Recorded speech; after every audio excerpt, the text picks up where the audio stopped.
So I'm very excited about this trial. This trial, I think, has the opportunity to actually change the way we do things, change the guidelines, and change the field. I'm really excited about the Paradigm trial because it has the ability to really transform how we look at and treat patients with aortic stenosis.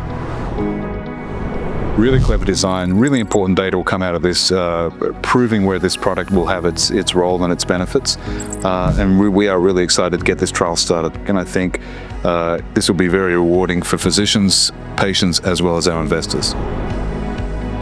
So we think that the DurAVR valve, because its biomimetic design, may address some of the limitations that we see with current valves. And I think it makes sense for us to understand if this technology is better. The only way you can do that is with a head-to-head study. What do you think, Yoshi? Yeah, with this really unique design of the trial, I think it's got a potential to really prove something new.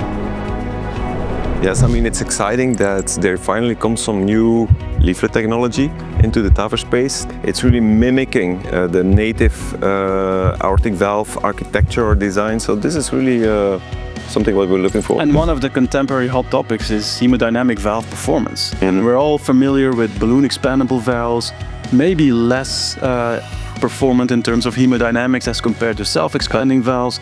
And this is where a biomimetic valve comes in because it promises like superior hemodynamics. So very exciting stuff. It's not just another head-to-head trial.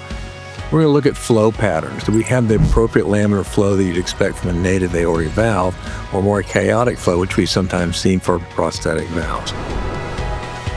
Here we're saying, let's restore them back to their healthy pre-disease state. So when that opens, it opens without any resistance and opens with this laminar flow that we have seen.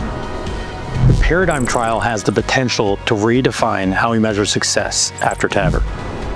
I think amongst all the launches that I've been participating in globally, this is one that I'm most excited about simply because of the radical change and difference it makes to the current treatment paradigms.